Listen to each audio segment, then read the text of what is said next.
Alright, welcome back. So, I think I've got Aurelia in a good place. Let me show you Aurelia's Red Army and what I've done with her. To recap, this is a rebuild of a previous version of Aurelia that I had, with a completely new take on her. My original idea in rebuilding her was to have creatures with attack triggers. I wanted attack triggers and I wanted damage triggers. And then I started looking at it, and there's not really enough cards to of interest to me, even red and white, even with what they've printed lately, to make that a solid theme, to really make that interesting to me. So I started thinking of an enchantment theme, and then I got onto a token theme. So that's where the Red Army comes in, is she now has a army of red token generators, with a bit of white, but mainly red. And you have to admit, Red Army has a certain cachet, no? So let's get into it. First up is Bastard Cat. So I can put a +1/+1 counter on one target creature, and it gains indestructible until end of turn. Alright, yeah, that's not bad for 3. But neg 2, whenever one or more non-token creatures attack this turn, I create that many 1/1 white soldier creature tokens that are also tapped and attacking. Keep in mind, if I trigger him during my first main phase, and I attack with Aurelia, and she untaps and everything attacks again, he still has that trigger. So I'll get essentially double the tokens for whatever non-tokens are attacking. So because, for that reason, he became a lot more interesting to me once I realized that. Then there's Elspeth Tyrell. So I gain 1 life for each creature I control. Okay. Or neg 2, kind of a theme here, neg 2, eh? Put 3 1/1 white soldier creature tokens on the battlefield. Alright, now we're cooking. Now we're getting some tokens. Not red, but the red will come later when I show you the creatures. Elspeth's own champion. Okay, she wants to put soldiers on the battlefield. Elspeth Tyrell doesn't really want to. Elspeth's own champion. Oh, she wants to. Can also destroy a creature's power 4 or greater. And the emblem. The emblem is very interesting. I can emblem with create creatures you control get +2/+2 and have flying. Alright, that's nice. That's useful. Her ultimate, I should probably have gone over this before I skip to Sun's Champion. Destroy all the permanents except for lands and tokens. Okay, that can be nice. His ultimate, I get an emblem with at the beginning of combat on my turn, create a 1/1 white soldier creature token, then put a +1/+1 counter every creature I control. So that's a pretty good ultimate in this deck as well. But again, he's not here for the ultimate, he's here for the token generation. Same with her. Same with her. But her ultimate would be really useful. Nahiri the Harbinger. I'm not completely sold on having her in the deck. So +2, I can discard a card if I do draw a card. Alright. That can work with some of the effects that I have. Neg 2, exile target enchantment, tapped artifact, or tapped creature. That can be really useful, but I don't know how often I'll need it. I've had her in Aurelia before with the old build.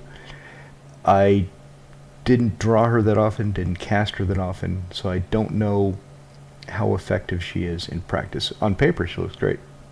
Hey, I get to exile something, or I get to throw away a card I don't need right now, and hopefully draw something I do need. Her neg 8, her ultimate. Search your library for an artifact or creature card, throw it on the battlefield, and then shuffle. It gains haste. Bounce it back to your hand at the beginning of your next end step. I don't really care about that. I'm more interested in seeing how the +2 and neg 2, the discard a card, diluting effect, and the exile an artifact, creature, or enchantment, how that works. And here we go. Now we start with the Red Army after this white creature. Keeping with the token theme, I decided what I wanted are creatures that generate tokens when they attack or come into play with tokens. So that's the main theme here. So Adeline, She's got vigilance. Her power is equal to the number of creatures I control. Whenever I attack, and she doesn't have to attack, it's just whenever I attack, for each opponent, I create a 1/1 white human creature token that's tapped and attacking that player or planeswalker they control. Balefire Liege. 2, 3 red, 3 white hybrid for 2/4 Horrific Spirit. Other red creatures I control get +1/+1. Other white creatures I control get +1/+1. Never play a red spell, I get a lightning bolt somebody, not something, somebody. And whenever I play a white spell, I gain 3 life. Basindra, Battle Seraph. I don't know if I'll keep her in here. I plan to cast spells during combat, but I don't have that many spells. And since she shuts them off, they won't work. For example, Settle the Wreckage. If Basindra is out, I can't settle up the wreckage with somebody that's attacking me with their own army. So I'll have to see if I want to keep her or not. In any case, she's pretty good stats. 5, 4/4 flyer. Target creature attacks this turn if able. And she looks really good. I like the it's really crappy what they did to the Therese Nielsen, how they dropped her. For bullshit reasons that they won't fully explain. Burmez, King of Oreos. 3 for 3/4 Vigilant Kitty Cat. That's not bad, but whenever he attacks, I get a 1/1 white kitty cat soldier creature token with vigilance that is also attacking, and when he blocks a creature, I get the same thing. So, since he can attack and block multiple turns with the vigilance, I should be generating a lot of cat soldiers with him. And soldier is an important creature type, as you'll see when I get to Knight Captain of Eos. Darkside Distortionist. A lot of people don't like him. A lot of people do like him. I like him. And I was actually thinking of Skirk Prospector in his place. Skirk Prospector is a 1 cast to cost 1/1 goblin that you can sacrifice a goblin to add 1 red to your mana pool. Basically, I wanted some way of generating more mana to cast some of my higher cost creatures more rapidly. Darkside Distortionist fits the bill. As probably all of you know, because you can see it right on the screen. When he comes into play, I get X creature treasure tokens, where X is the number of artifacts and enchantments my opponents control. And he's 1/2 goblin, so later on I can throw him at somebody with the Siege King commander. Excuse me. Alicia Arn, Grand Cenobite. I always forget she has vigilance. Most people I've seen play her forget she has vigilance, because that's not why they're playing her. Playing her because my creatures get +2/+2, and my opponent's creatures get -2/-2. So she's a massive buff, and also a bit of a control element. And she's at good stats. 4/7, so she can hit hard and defend me from something else that hits hard. Firemaid Avenger. 4 for a 3/3 flyer with Battalion.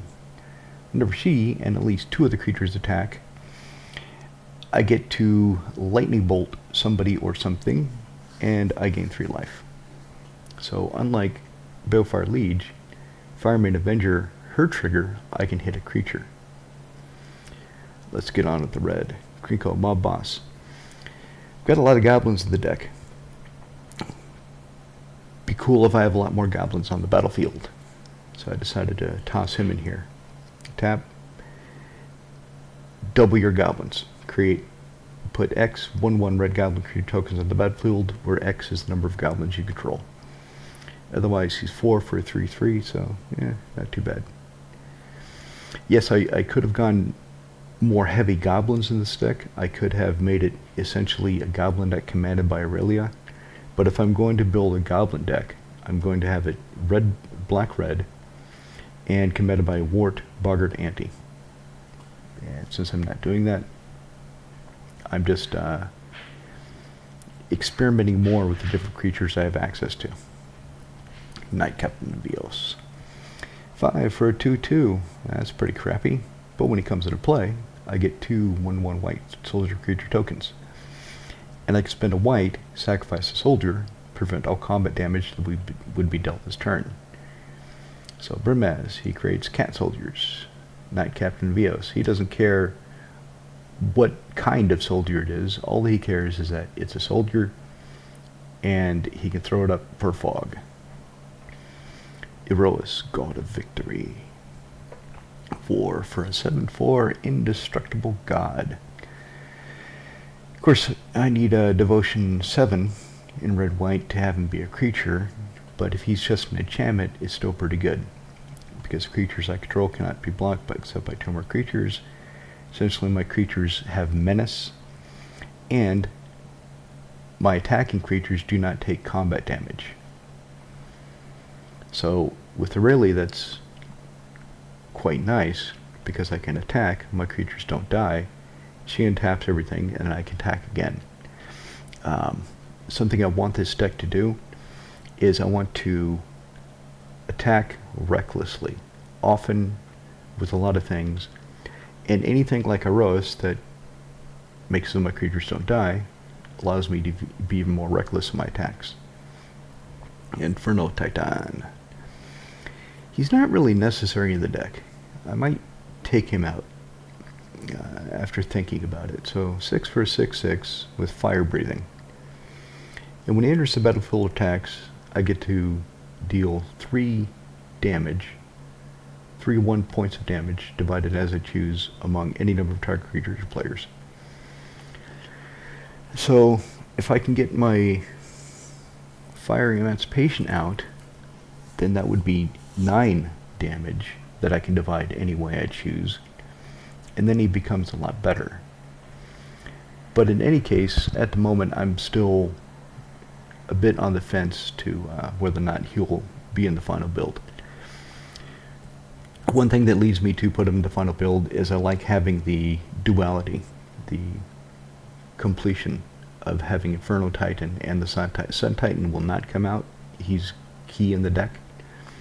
And it's nice having his red brother along with him. Hero of Blade Hold. 4 for 3/4 with Battle Cry. Whenever she attacks, each other attacking creature gets +1/+0 until end of turn. And whenever she attacks, I get 2 1/1 white soldier creature tokens that are also tapped in attacking. Heliod, God of the Sun. He's not really necessary in the deck, because his ability, other creatures you control have vigilance. I've got something else that gives everything else vigilance. But the 4, put a 2/1 white cleric enchantment creature token in the battlefield. I'm running Serra's Sanctum in the deck. I want to see if it works. And if Serra's Sanctum works, then it'll be nice to generate more enchantments through Heliod, more creatures, so Serra's Sanctum works even better. Serra's Sanctum, of course, is a reserveless land. Tap, add 1 white to your mana pool for every creature you control. Sorry, every enchantment you control. It's not Guy's Cradle, it's Serra's Sanctum. You get 1 white for every enchantment you control, just by tapping it.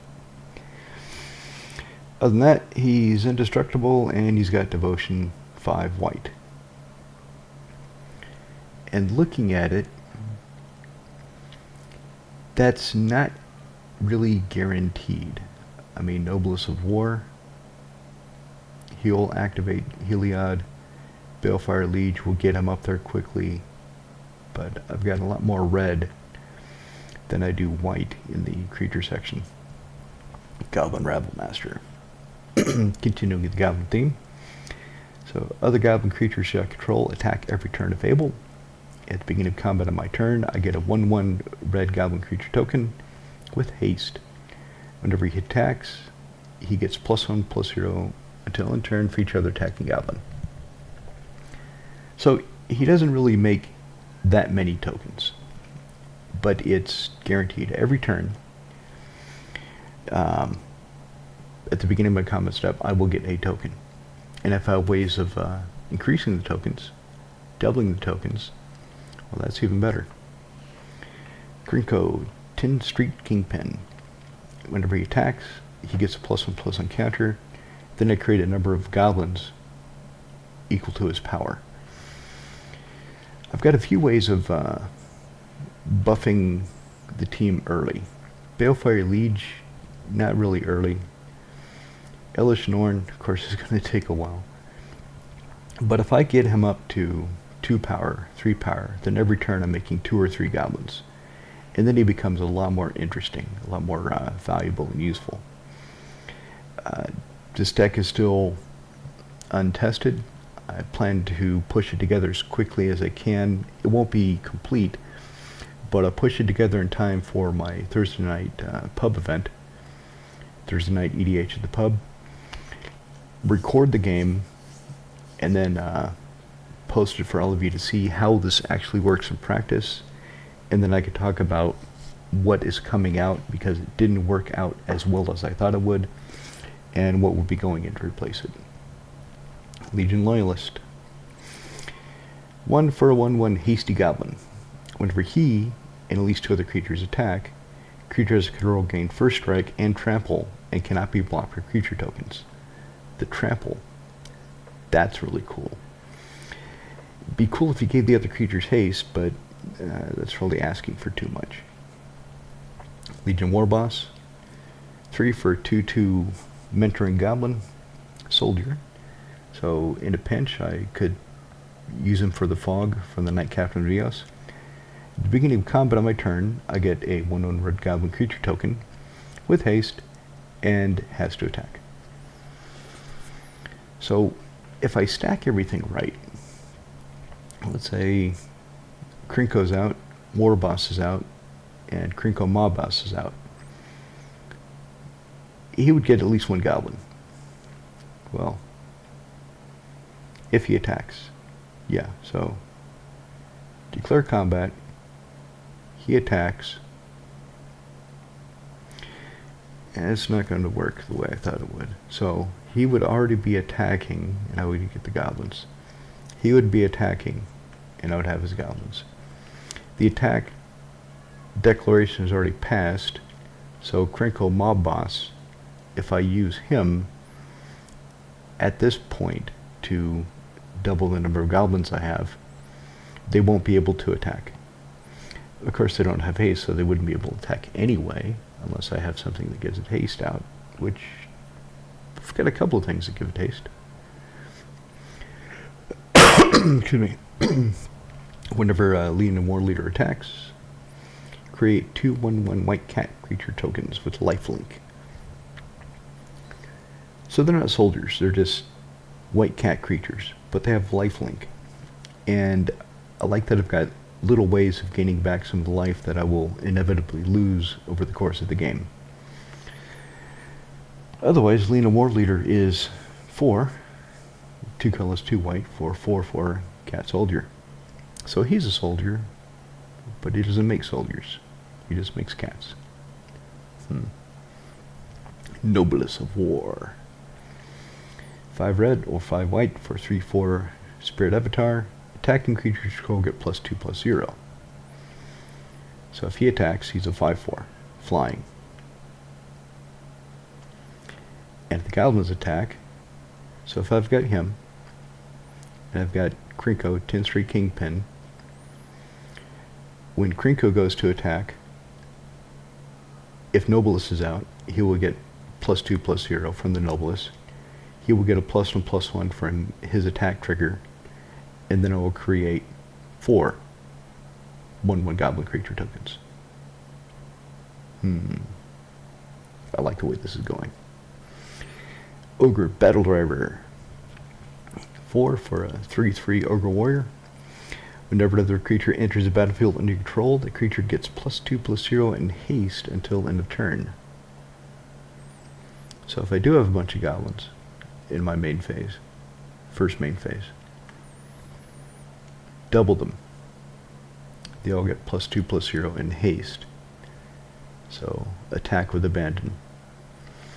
Peshelik Mons. 3 for a 2/2 Legendary Goblin Warrior.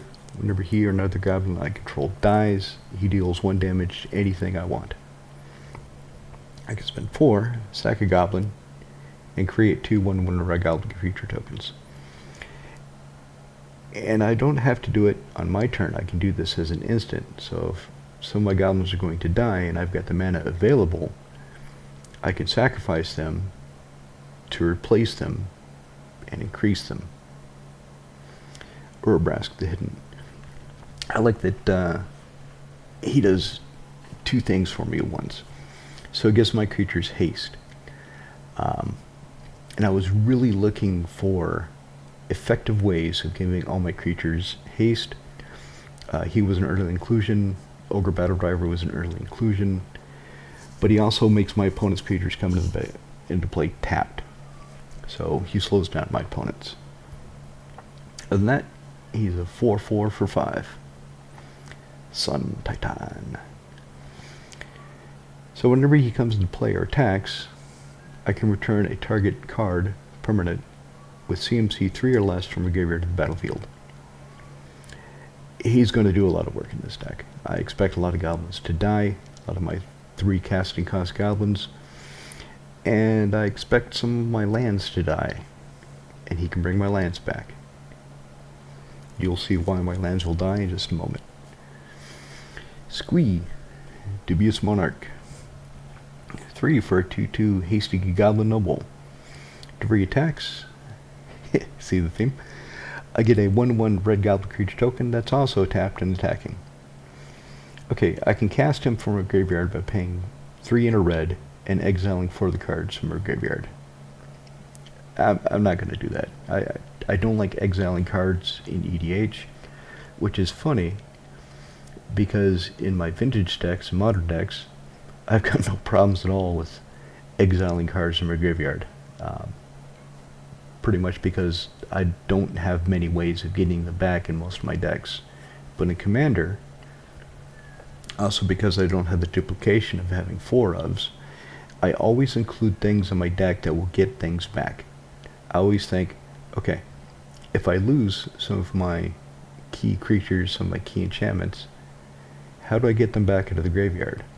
Some colors is easier than others. Some card types it's easier than others.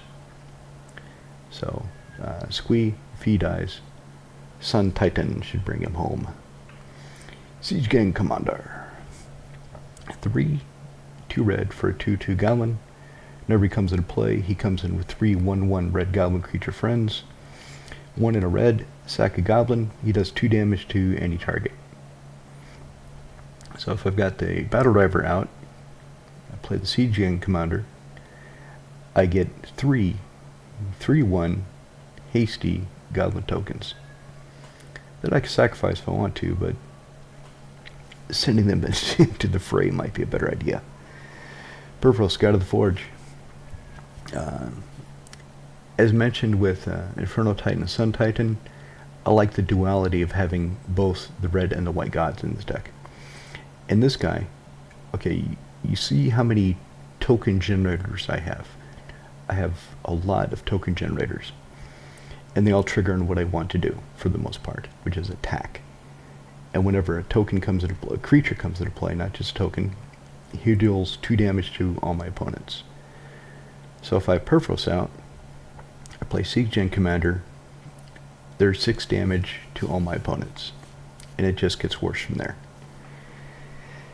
And his 2 in a red, creatures you control get +1/+0 until end of turn. I have Perforos in Karavik also. I've never used that ability. I don't care about that ability in Karavik at all. It might as well not be there. In this deck, I expect it to be very relevant. So I can make my attacking creatures more potent, more of a threat. Alright, let's get on with the sorceries. Wheel of Fortune, because I have a copy I'm not doing anything with. I actually do not have it in any other deck, which might surprise some of you. I did have it in Karavik, but I realized that Memory Jar was much better with Karavik. Here, with Aurelia, throwing away my hand to dig 7 deeper and letting everybody else do the same shouldn't be as bad because I've got a lot of hasty, well, not a lot. I've got a good number of haste providers. I've got a good number of cheaper creatures that have haste and can attack and do things as they come into play. So doing this and giving everybody else a new hand, it shouldn't hurt me as much as it does in slower decks. Why do I have this? Plane of Birth. Put all basic lands from all graveyards to play under their owner's control tapped. What kind of crap is this? There's good reason for it. And it's only cost 2. I'll show you the good reason for this once we get to the enchantments.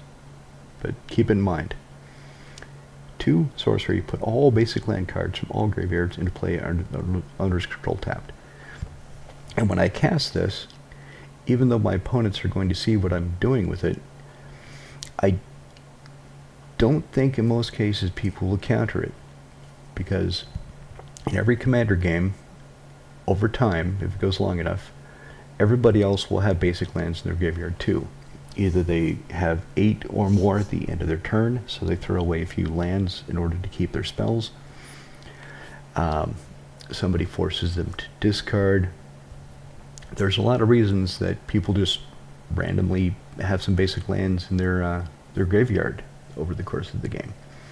And if I offer to put them all back into play under their control, it's kind of a tempting offer.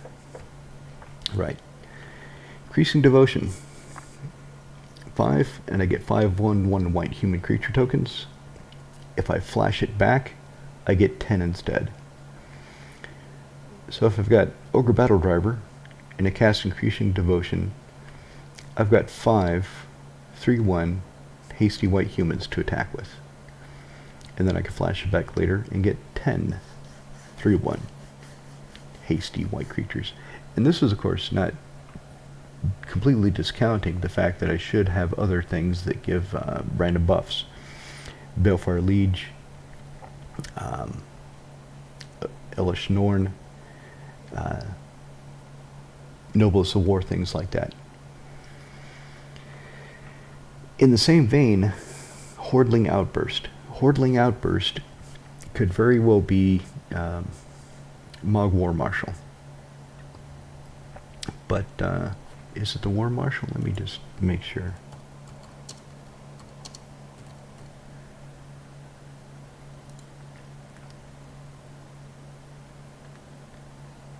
Yep.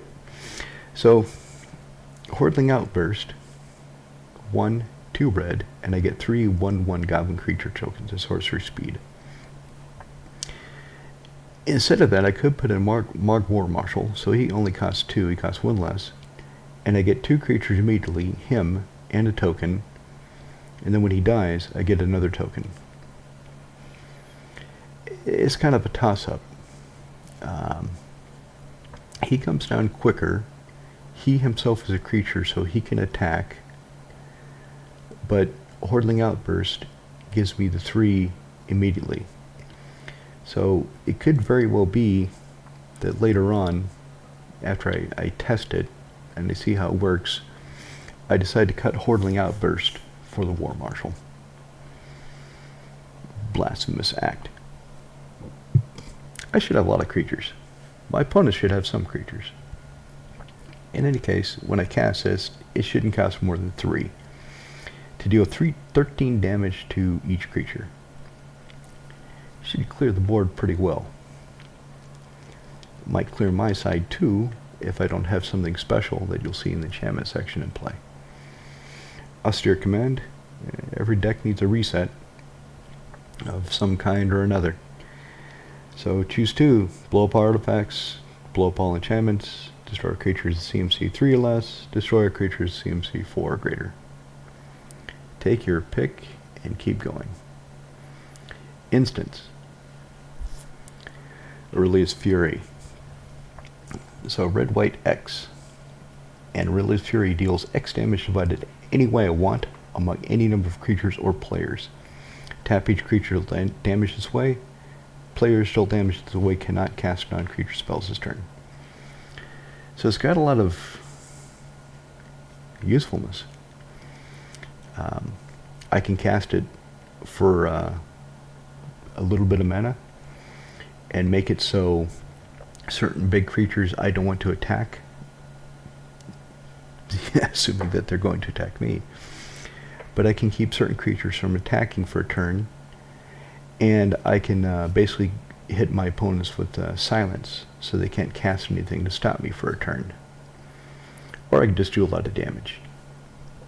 Or both. Why not both? Beacon of Destruction. 3 red deals 5 damage to anything I choose, and then I shuffle it back in my library to find it later and do it again. At instant speed, 5 damage.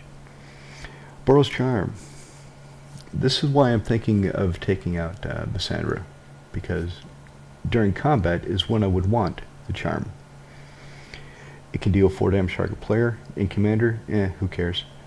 Permanents I control are indestructible this turn, which probably I would be deciding on what to do that during combat, or target creature gains double strike until end of turn. Yeah, if I've got Bassandra out, I could cast this before I attack, give a creature double strike, but I don't want to telegraph it that much. I want to see which creatures go through and what happens, and then decide who gets double strike. Or just give everything indestructible. Enlightened Tutor. The deck has it doesn't have as heavy an enchantment theme as I originally intended, but it still has some key enchantments, and I want ways of finding them. So search my library for an artifact enchantment card, show it to everyone, shuffle it, put it on top. Instant speed. So at the end of the opponent preceding me, at the end of their turn, cast it so it would be the card that I draw on my turn.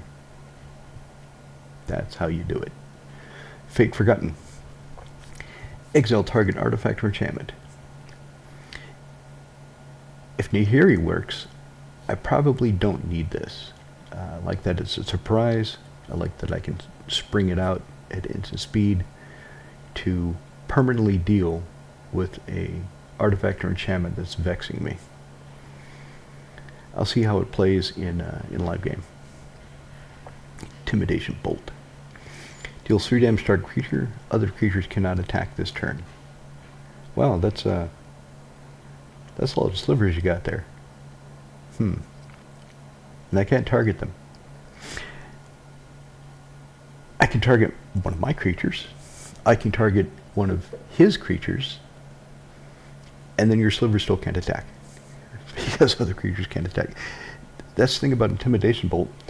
It doesn't care what creature you hit.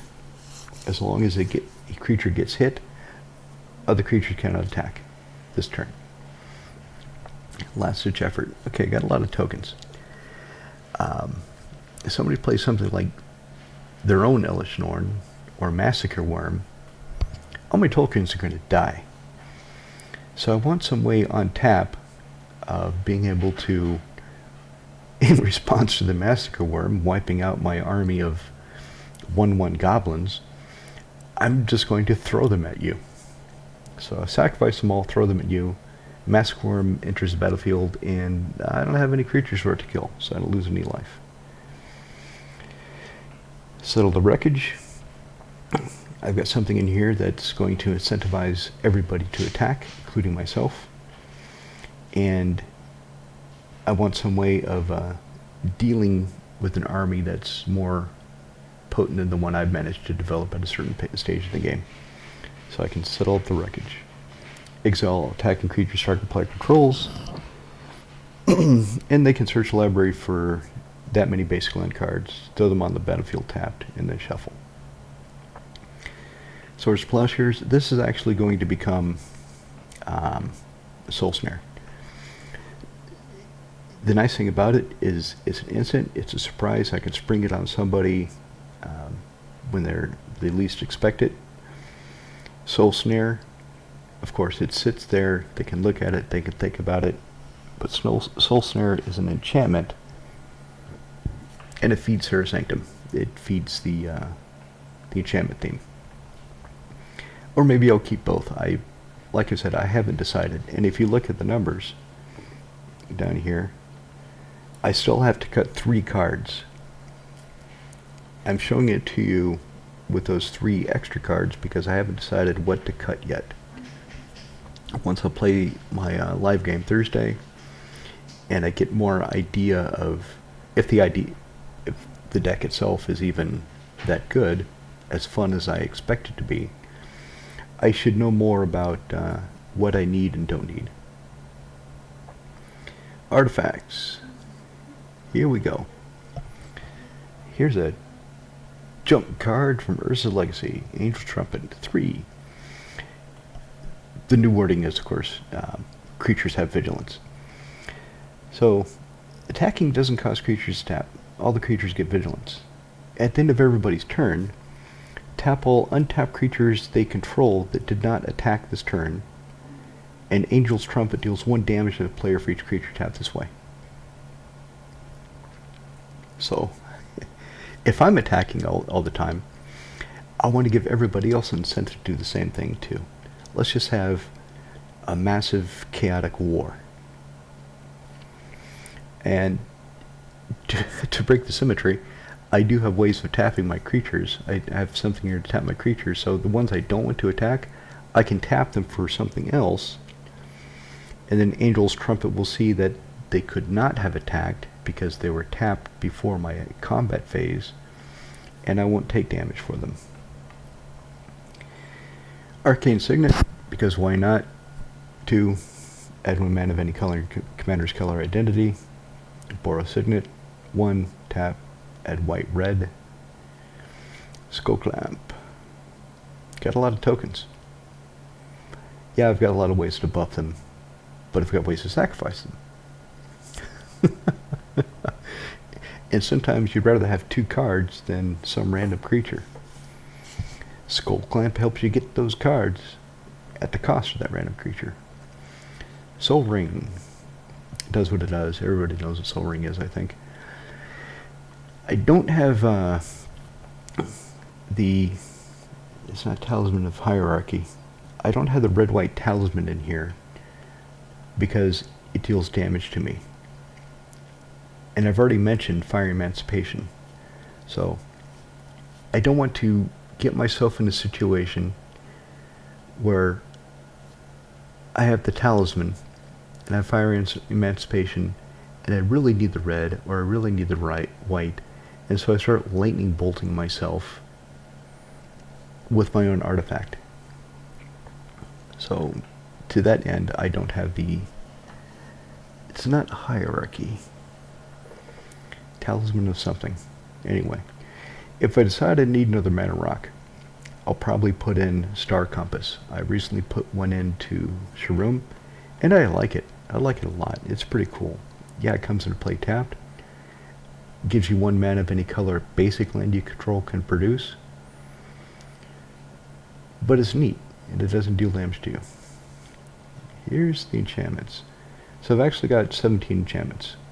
These 14 plus 3 gods, and if I replace Swords to Plowshares with Soul Snare, that will be 18 enchantments.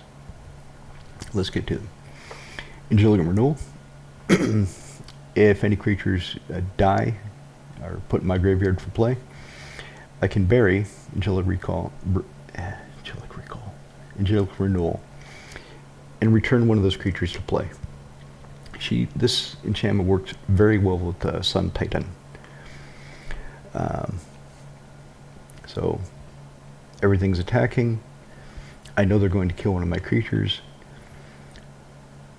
I can sacrifice Angelic Renewal, give that creature pseudo regeneration, Sun Titan attacks, and I can bring Angelic Renewal back into play, and I can give another creature pseudo regeneration. So I like it. I like this art. I love Rebecca Gay's art. It's just so peaceful and calming. My daughter likes this a lot too. She likes this picture. Under possession, I'm going to be making tokens. Let's make more tokens. Aura of Silence. Another thing that works really well with Sun Titan. Throw it down. My opponent's artifacts or enchantments cost 2 more to play. I can sacrifice it to destroy an artifact or enchantment. When Sun Titan comes back, or Sun Titan attacks, because it costs 3 or less, he can bring the Aura of Silence back into play. Blood Moon. I've got a lot of non-basic lands in the deck, but it could be that some of my opponents will have non-basic lands that are more of a threat to me than the benefit being provided by my own non-basic lands. So I don't have this in the deck with the idea that I will cast it often. I have this in the deck with the idea that if I need it, I have it. And if I need it, I'll really need it. Plus, if I turn my non-basics into mountains, it's not going to hurt me too much. Deck is a lot of red. Dictative Heliod. This might come out because it doesn't do anything else. So 5 for a flashy enchantment, my creatures get +2/+2. But that's it. It doesn't give them haste. Let me get the correct printing, the printing that I have. It doesn't give them haste, doesn't give them vigilance, doesn't give them flying, doesn't give them anything, just 2/2. Yes, it is a decent combat trick because it does have flash. And yes, it does buff my team, but I've got numerous other buffs. So I'll probably end up taking this out. The reason I haven't done so yet, and I'm still thinking about it, is of course it does feed Serra Sanctum. But then again, Blood Moon shuts off Serra Sanctum. So I'll see how it goes. Anyway, in the live game that I'll have this Thursday, I probably will cut Dictative Heliod for something else to get it down to 100. Here we go. Here we go. Fiery Emancipation. 3 and 3 red. If a source you control would deal damage to a permanent player, deals triple that damage instead. So, Inferno Titan. 3 damage to 9. My 1/1 goblins are suddenly doing 3 points of damage. Goblin Bombardment. Deals 1 point of damage to any target for sacrifice creature.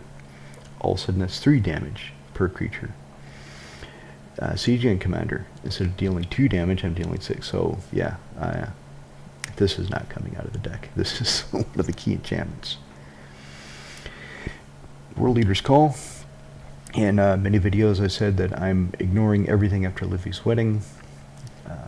Let me take a sip of coffee. That's the stuff. Right, so I'm trying to ignore everything after Livy's wedding. I don't like the power creep. I don't like Wizards bullshit. I don't like the barrage of product they've inundated us with over the last year. Yes, it looks like they are slowing down print runs. They're throttling back the printing presses, but it does not look like they're throttling back the barrage of product. The new sets, the constant, look, here's the new set. And then 30 days later, look, here's the spoilers for the new set. And 30 days later, look, here's the spoilers for the next set. I'm tired of this. But as I've admitted, there will be key cards. There will be cards that I cannot ignore. They are too good for certain decks. And in this deck, World Leader's Call is one of those cards that's too good to ignore. So it's enchantment. It gives all my creatures +1/+1 for 3. 1 colorless, 1 red, 1 white. Also, whenever a creature enters the battlefield under my control, it deals 1 damage to each opponent. If I'm lucky to have Fire and Emancipation out, War Leader's Call out, and I'm generating a lot of tokens, and God help my opponents, so I also have Perforos out. That's pretty much game. The game goes from being a combat deck to being an artillery deck, striking my opponents from behind with my War Leader's Call and Perforos ranged cannons. Martyr's Cause. 2 and a white, sacrifice creature. Prevent all damage to creature or player from one source. I don't know if I'll need this. I think it'll be useful in the deck with as many creatures as I have. If anything is coming at me that I can't deal with, or I just need to prevent damage to something, I can lose one of the creatures. And I've seen other people play this, and it worked really well for them, so I'm hoping it does the same thing for me. The thing I don't like about it is it doesn't do anything else, and I'm trying to make the most efficient use of the 99 cards that I have in the deck. I'm trying to put things into play that have multiple uses, have multiple effects. Unless the one effect they have is overwhelmingly, obviously, desirable. Okay, Marshal's Anthem. As I said at the beginning, I like ways of getting things back. Martial Anthem, it does that job. So, 4, 2 and a white for an enchantment with multi-kicker, 1 and a white. Creatures I control get +1/+1, and for every kicker, every time I cast, I spend 1 and a white in addition to the 4 casting cost. I get to bring a creature back from the battlefield, from the graveyard to the battlefield. So if I spend 10, I get to bring 3 creatures from my graveyard back into play, and this will resolve and give them all +1/+1. A late game stabilization effect, late game boost. Mark of Asylum. I'm not sure. This is another one that at first I thought would be really good in the deck. But the only thing that I have that it works with is Blasphemous Act. So prevent all non-combat damage creatures I control. I've got a friend that started playing this direct damage deck with caltrops and pingers and such. So against that deck, Mark of Asylum will be very good. Against other decks, it's just going to be eh. For example, if a friend of mine is playing his mono green Omnath deck, well, mono green isn't doing a lot of damage to anything. So Mark of Asylum just sits there. But if I do cast Blasphemous Act with it in play, it will save my creatures. My creatures won't die. Another potential cut, I suppose, now that they think it through and talk it over with you. Land tax. This is actually part of a combo. This isn't just a good way to get land. The problem with land tax is, let's say you cast it first turn, and at some point you miss a land drop. So then you get 3 basic lands. There are only so many turns you can use this, getting the basic lands out, up to 3. You don't have to get 3, you can get 1, 2, or 3. But as you reliably get your basic lands and put them into play a land per turn, unless you intentionally do not play a land to stay behind somebody, you will reach parity, if not have more lands than everybody else, and it won't work anymore. You won't be able to search your lands because you have to have an opponent that has more lands than you do.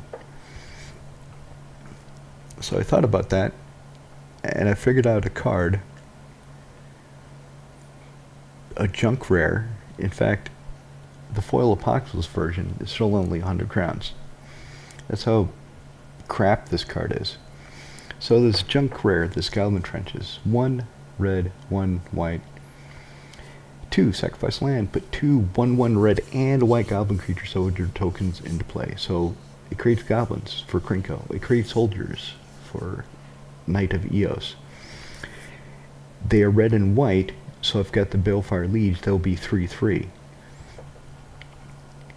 So with Goblin Trenches I can sacrifice land, get behind somebody, land tax will be active during my upkeep, I can go find more lands, play more lands, and keep growing my army that way. I'm really excited about this card because something I love doing is having obscure cards in my deck, especially if there's some janky junk that nobody plays with, and make it work. I really enjoy that, making some crap actually function and shine in a place it belongs. Last enchantment, I mentioned that I've got a way to tap my creatures so they're not subject to Angel's Trumpet, and that's Chiron Negotiations. So I can tap an untapped creature I control and deal 1 damage to target player. First main phase. If I've got any creatures that I don't want to attack with, which isn't going to be that many because I want to attack with as many creatures as possible, I can tap it and deal a point of damage to somebody and then go to combat. Angel's Trumpet will say, well, that dude is tapped, so he can't attack, so I'm not going to care about him.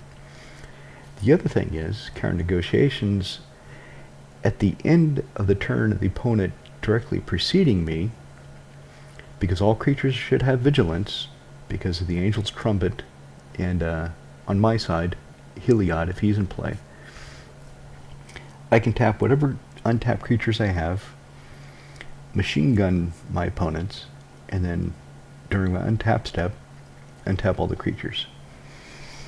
So this is another card I've tried to make work before, and I think I've finally found the right deck to do it. Time will tell. Oh, but anyway, about the Goblin Trenches, that's why I have Planar Birth.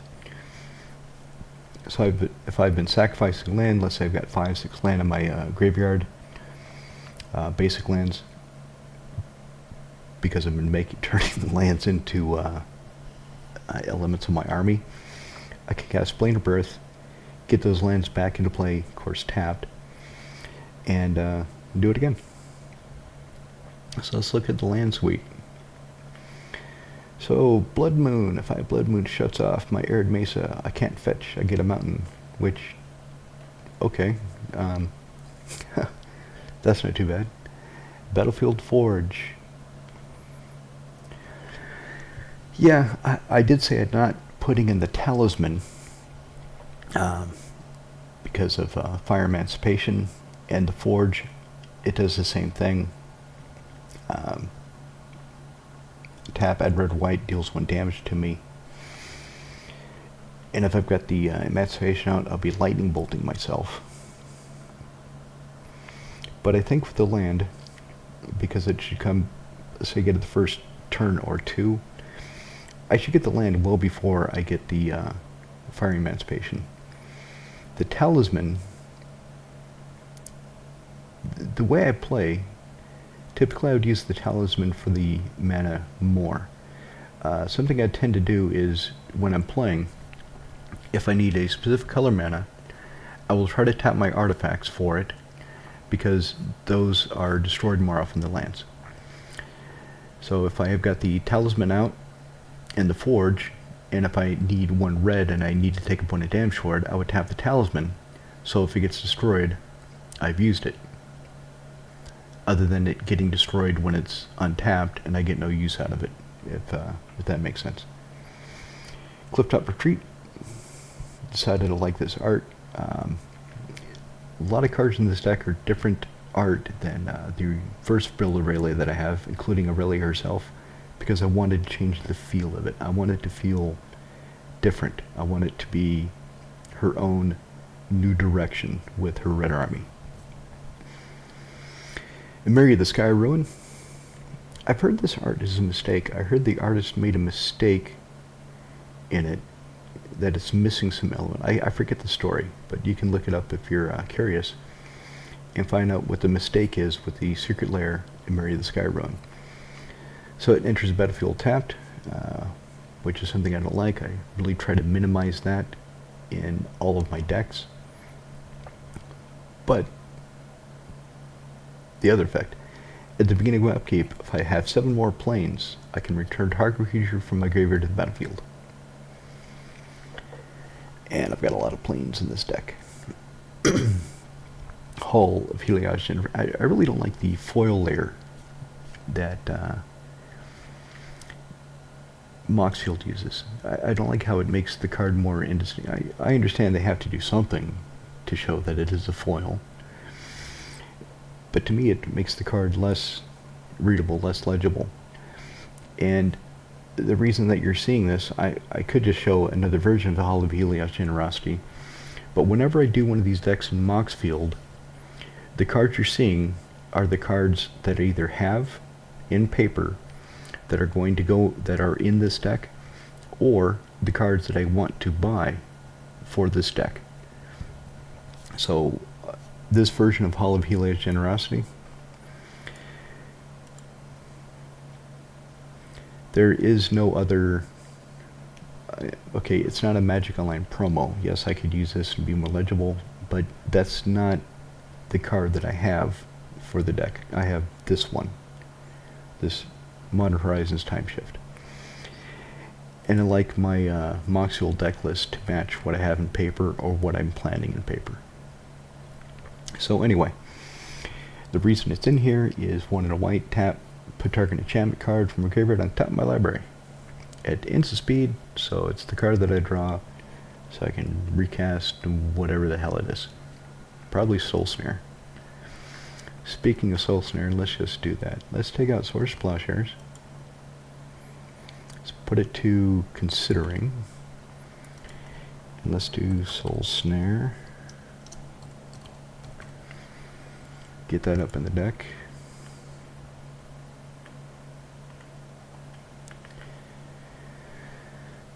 And this isn't the one that I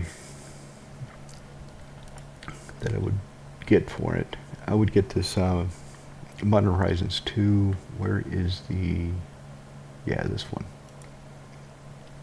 This is the one that would get Soul Snare. Spin white, sack it, exile target creature attacking me or planeswalker I control. Of course, since my opponents can see it, if they have forgotten about it, it's a Rattlesnake. And I can get it back with Hall of Helios Generosity, or Sun Titan. High market. And sometimes somebody wants the swords or exile one of your creatures, and it's a good way to be able to sacrifice it so it doesn't get exiled, so it goes to the graveyard, and you can raise it from the dead. Kaloran Outpost comes into play, sacrifice planes. It doesn't say untap planes, which is key. A lot of these cards will say untap land, like, what is it? Lotus Veil. I think Lotus Veil says untapped lands. I'm pretty sure Scorched Ruins does the same. But this, I can tap planes for mana, and then play Kaloran Outpost. So it replaces the planes with the added benefit of 1 and a white. I can put a soldier token into play. Treat it like it's 1 white creature. So if I'm only treating it as a 1 white creature, what is it really? Excuse me. Sunbaked Canyon. Pay 1 life, so that's not damage. Fire Emancipation won't triple it. It's a cost. Sacrifice it, draw a card. Why not? Low-hanging fruit. Slayer Stronghold. I'm not convinced I need this. Red-white tap, target creature gets +2 haste and vigilance. I've got a lot of ways of giving the creatures vigilance. And I've got a few ways of giving them haste. And during my turns, I'm going to be wanting to spend my mana on casting things, not activating things. So for that reason, I might take it out. That's the reason I took out Sunhome. Sunhome is in the consideration pile. Serra Sanctum, tap, add 1 white to my mana pool for every enchantment I have. Of course, if you play it and you don't have any enchantments, it gives you jack nothing. Sacred Foundry.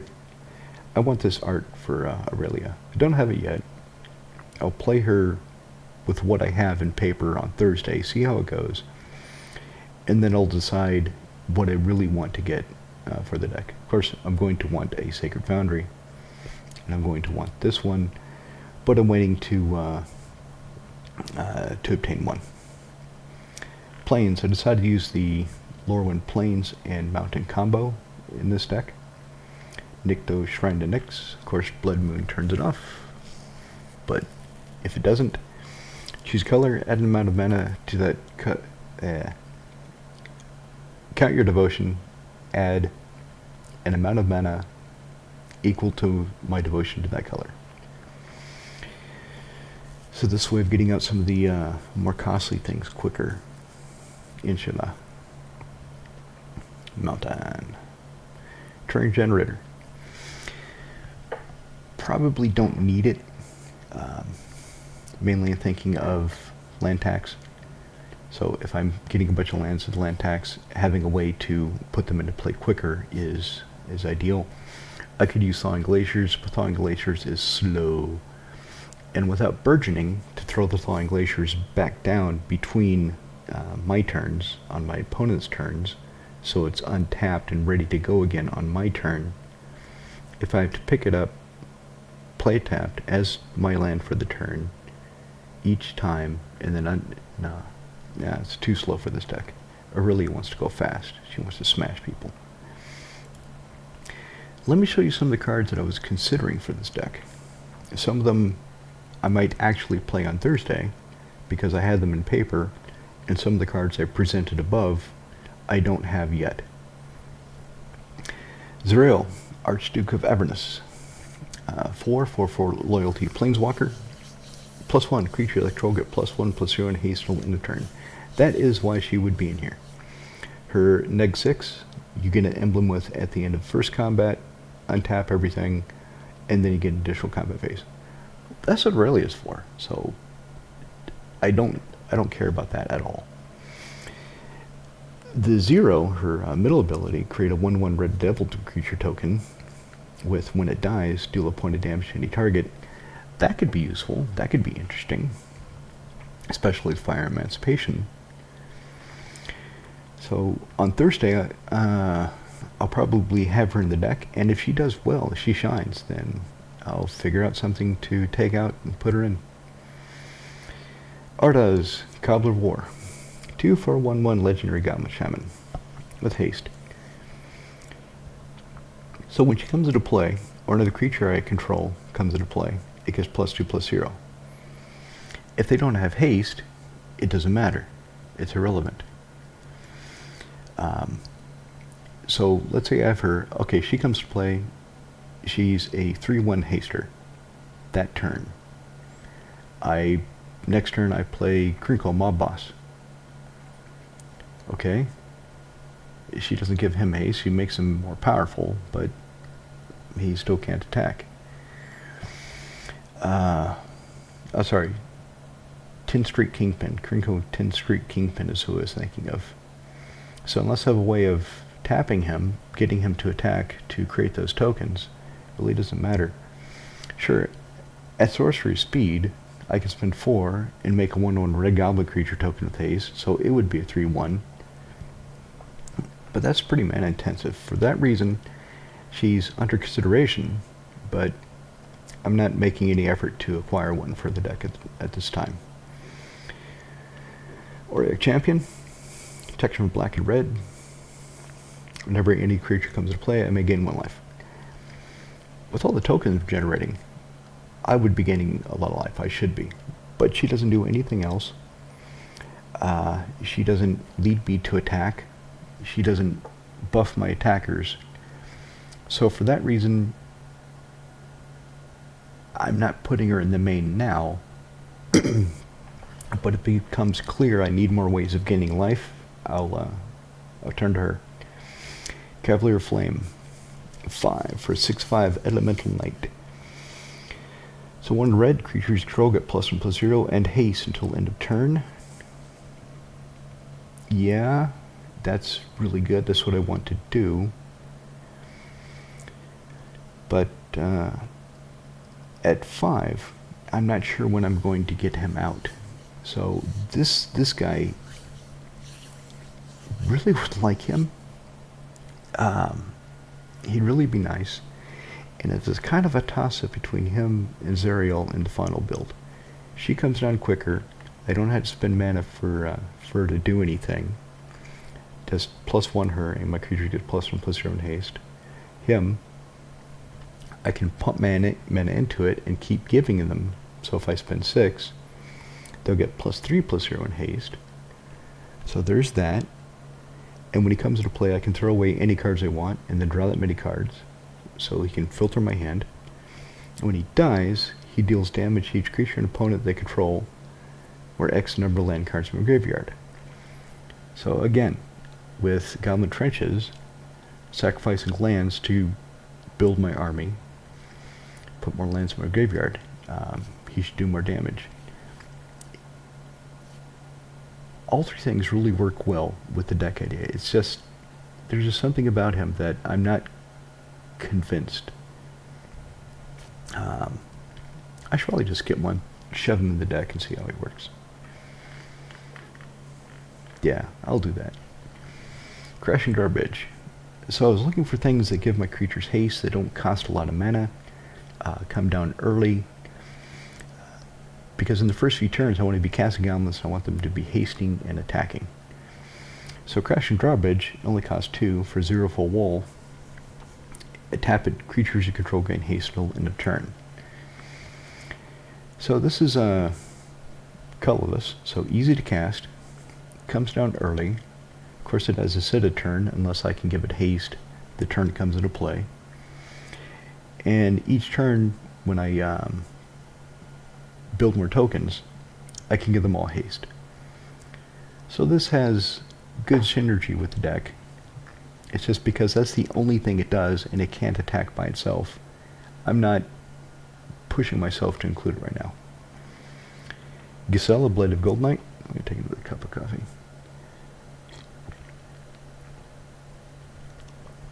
Yeah, coffee.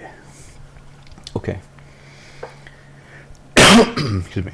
The reason I cut her, she cost 7. She cost 7, flying first strike. Of course, she doubles damage my permanents deal. She cuts in half the damage myself, my permanents take. But I have to cut something. I only have 99 cards to put up. Now, maybe I should put her instead of Cassandra. Battle Seraph. On Thursday, what we'll do is see how the deck rolls, see how it plays out, see how quickly I can get the mana. Being that it's red-white and I don't have that many mana rocks and everything else is cheap, that shouldn't matter. What it does is, unless I get Dockside Extortionist, or Nykthos active, or Serra Sanctum active, casting anything that costs more than 5 or 6 on curve, on par, when it matters, when it's useful, starts to become difficult. But if it is easier than I think it's going to be, then I'll probably put in Gisela instead of Cassandra. Odric, Lunar Marshal. 4 for a 3/3. And he does some stuff at the beginning of every combat. So with Aurelia, I should have 2 combats. Until in turn, so with Aurelia, I would get 2 of these. The problem is which 2. So at the beginning of each combat, creatures control gain first strike if you have creatures first strike. The same applies for flying, death touch, double strike, haste, hexproof, indestructible, lifelink, menace for each gold, trample, and everything should have vigilance with either Heliod or Angel's Trumpet, so I don't care about that. I don't have that many flyers, so getting something with flying isn't going to be that reliable. First strike, yeah, I've got quite a few things with first strike. Death touch, nothing, I think. Haste, Israel should give everything haste. If I put in Cavalier or Flame, he'll give everybody haste already. I don't have anything with Death Touch. Don't have anything with Hexproof. So he's not giving that many good abilities. basically what he would be giving is first strike and flying if Aurelia is out.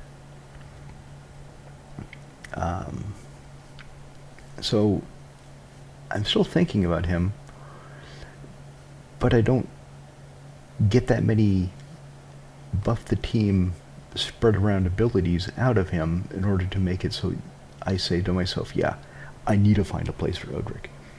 It's more like, yeah, I'd like to find a place for Odric, if I can. So let's keep going. Considering, so Solitary Gorillas, 2 red and white for 3/2 shadow, so can't be blocked. Nobody, who the hell plays anything shadow really anymore? Nobody.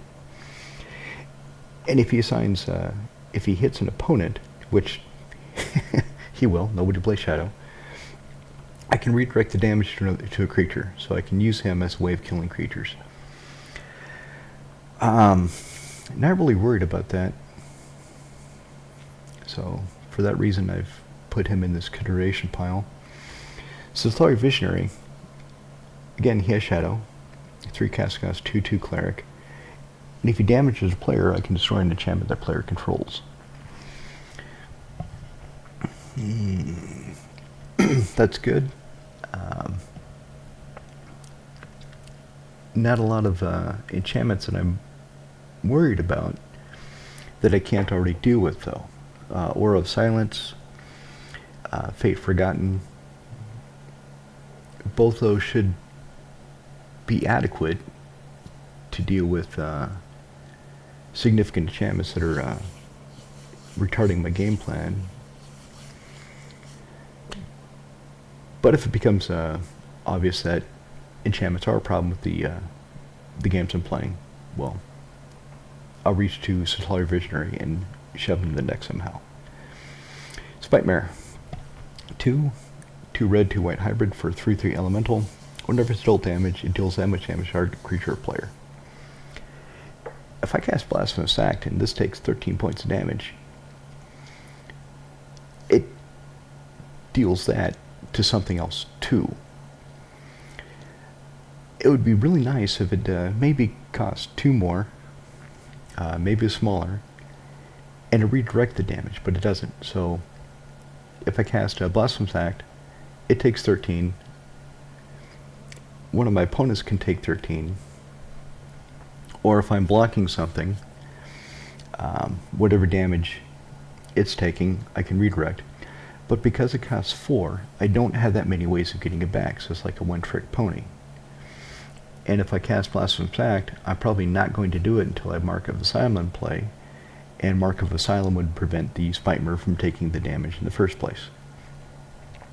And like I was saying, because it costs 4, the only way I really have of getting it back is Emeria and Angelic Renewal. And I imagine there will be a lot better targets for that. So for right now, I'm leaving Spite Mare on the bench. Sorceries that I was thinking about: Conqueror's Pledge, 6, and I get 6 white core soldier creature tokens. Increasing Devotion gives me 5 for 5, and they're not soldiers; they're just humans. But it costs 1 white less. The 3 white shouldn't be a problem, but because I had to cut something, I thought cutting the Conqueror's Pledge in favor of the Increasing Devotion is a better choice. And the Increasing Devotion, of course, I can flash it back later. Conqueror's Pledge, if I'm going to double it, get 12 instead of 6, well, I need to pay 11 up front. So because Increasing Devotion, I can have it in the graveyard and then flash it back later, in later turns, it's a bit more versatile. Goblin Offensive. Obviously, this would be great with the goblins. I have the creatures that either make more goblins depending on the goblins, or sacrifice goblins, whatever. The problem is it charges 3 to kick it off. So 1, red, and then X. Conqueror's Pledge, 5, I get 6. This, if I spend 5, I get 2. That's not very, not very interesting. If I spend 11, I get 12. Here, if I spend 11, I get 8. Yeah, the goblins, they're a more relevant creature type, but the initial investment is higher. Instance I was thinking about, Deflecting Palm. Next time a source of my choice deals damage to me, prevent it, and the source of controller takes the damage instead. Common trick that Sandra would shut off. Massive Raid. Might put this back in. Instant speed. Deal damage to target creature or player equal to the number of creatures I control. Some games you just get stuck. Some games you just don't have that many creatures. And this just sits in your hand. You think, okay, I can spend 3 and lightning bolt something. This is really only good in the games you've got 10 creatures, 20 creatures. You can spend 3 and really hammer somebody. So because it's so variable, actually it fits the red theme of the deck, the variable payoff. But again, I only have 99 slots. Reflect damage, redirect all damage dealt by any one source. That source is controller. Huh.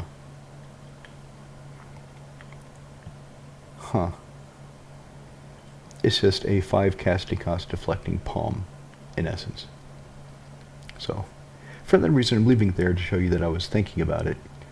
I like the art, I like the frame, I like using old cards, old obscured cards, but it's just not as efficient as deflecting palm. Swords Plowshares, of course we talked about that at the beginning. Replace it with the Soul Snare. Wild Ricochet. 4. I can choose new targets for target instant sorcery spell, and then copy it, and choose new targets for the copy.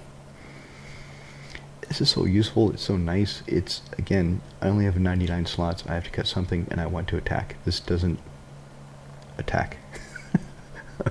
This doesn't deal damage on its own. Prize Shield, it was supposed to be a combo with Spike Mirror. When I dropped the Spike Mirror, I dropped the Prize Shield. Yes, it still will defend me. I can still spend 5, equip it for 3, and whatever damage is dealt to me is dealt to whatever token creature is carrying the shield. I'll have to see how much damage I'm actually taking in live games.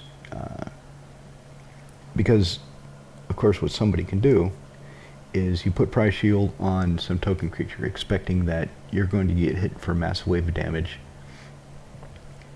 and it takes all the damage for you, soaks it up, and then you can throw the shield on another token creature.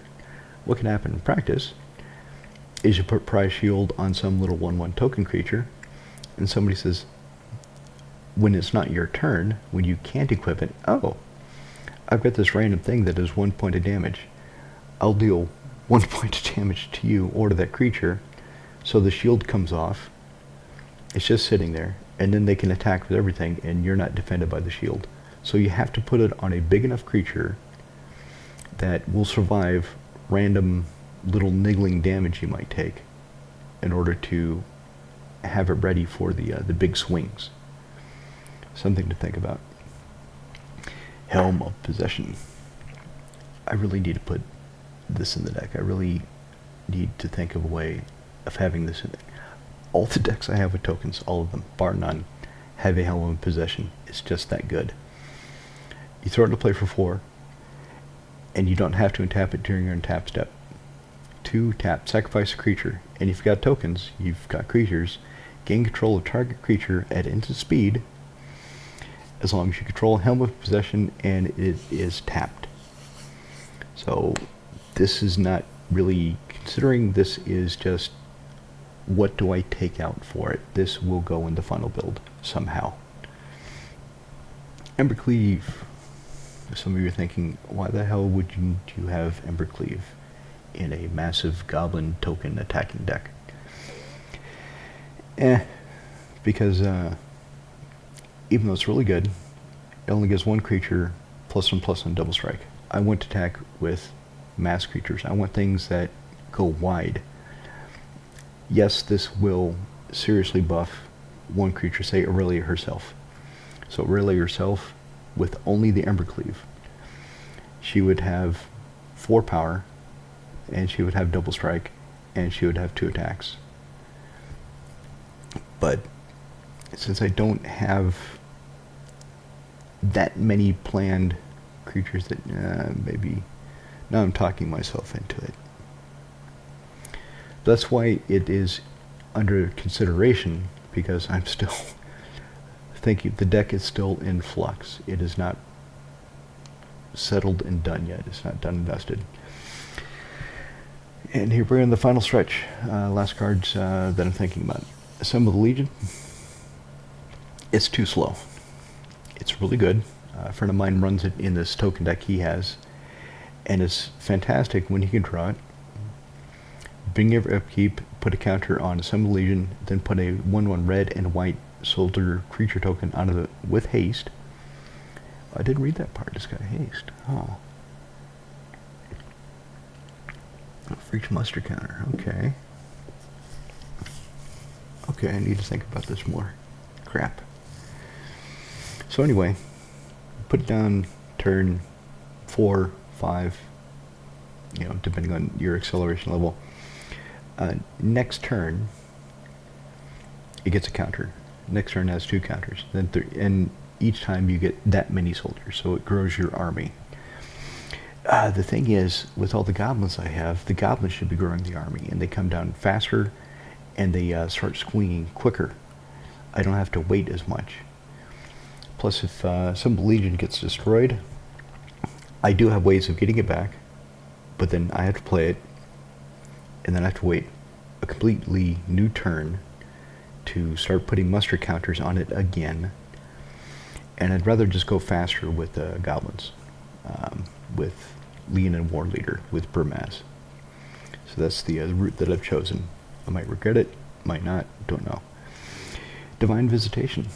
This should work really well. In fact, I intentionally obtained this version of this card for this deck, and then I realized I don't need it. Okay, I create a bunch of tokens, and they're 4 for angels with flying and vigilance. Alright, that's really good. Instead of stupid little goblins, I get 4 for angels. Except, I've got enough combat buffs to make those stupid little goblins enough of a threat as it is. I've got Siege Giant Commander.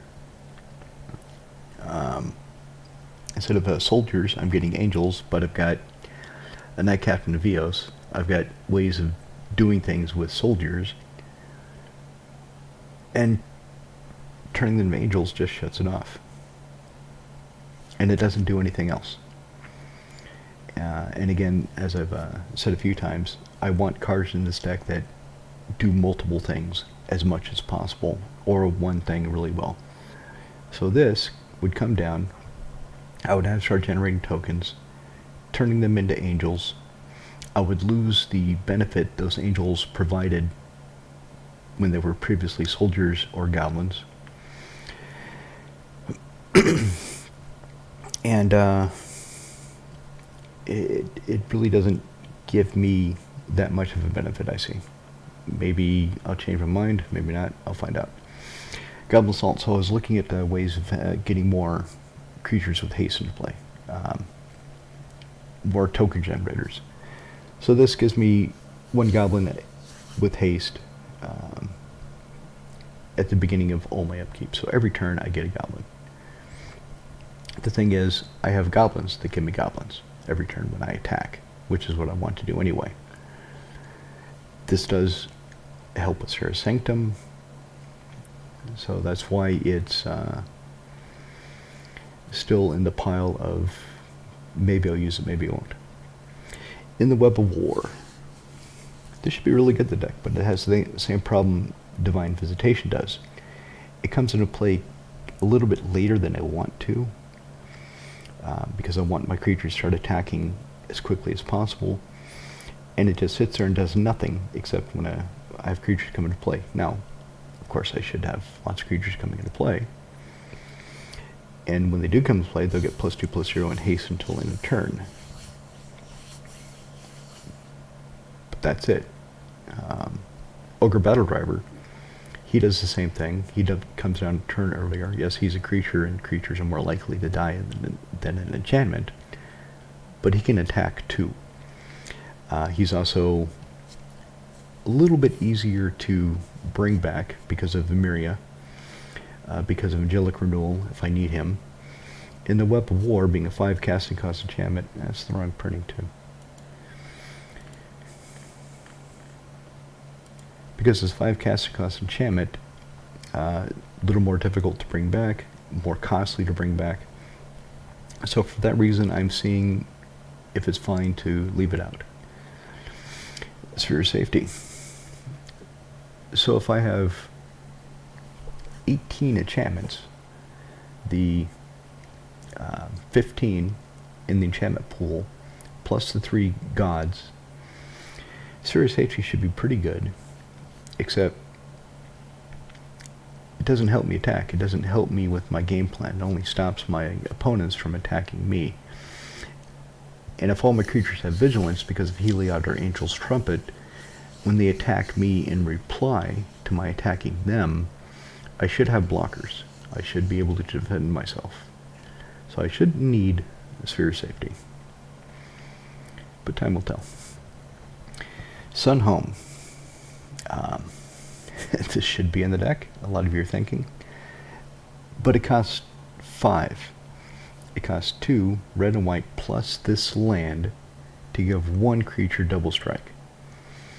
I'd be much better served by putting in the Embercleave than Sunhome because of the activation cost. Some slower decks, the activation cost being as high as it is, that's not a problem. But for this deck, I'm trying to keep it as low to the ground as possible. I want to go fast. I want to step on the gas and have Aurelia go charging in no later than turn 2 or 3. So that's it. That's Aurelia's Red Army. And wow, I'm 90 minutes in. I was thinking of going over the previous build of Aurelia and talking a bit more about why I changed it so much, but I don't think I'm going to. Already 90 minutes in.